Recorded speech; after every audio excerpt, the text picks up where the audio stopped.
आज भारतीय जनता पार्टी तरफ आमे सीओ को दफ्तर रे आज गोटे अभियोग आनिक आसलु जे चलित जो नुआपड़ा निर्वाचन रे कांग्रेस प्रार्थी जो घासीराम माझी तांको विरुद्ध रे दुईटी संगीन दफा 2024 मसीह से तांकर आफिडेविट रे देथिले 2024 रो सत्यपाठ एवं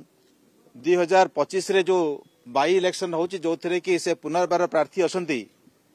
सेथिरे जो आफिडेविट देछंती सेथिरे 2024 रो जो सत्यपाठ तार दुईटी केस बाबद रे तांकर कोनसी उल्लेख नहीं से जानी सुनी उभय केस को सेथुर उह्य रखिचंती यह एक गहित अपराध एवं रिप्रेजेंटेशन ऑफ पीपुल्स एक्ट रे या भितरे जो प्रोविजन्स अच्छी जो प्रावधान अच्छी सेथिरे यह संपूर्ण रूपे दंडनीय अट अपराध एवं यही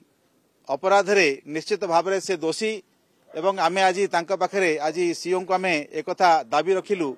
जे तांकर प्रार्थी पत्र को नाकच करा जाऊ एवं तांका विरुद्ध रे मकदमा मध्य दायर करा जाऊ तांका विरुद्ध रे केस करा जाऊ एवं यथोचित तांको न्याय व्यवस्था रे तांका विरुद्ध रे दंड विधान करा जाऊ हमर आज यही डिमांड थिला एवं आमे आज से कथा को सीओ के पाखरे आज दाबी जन को आसिलु 2024 रे 2022 रो 22 रे गोटे केस 2018 रे गोटे केस 146/2022 आउ 10/2018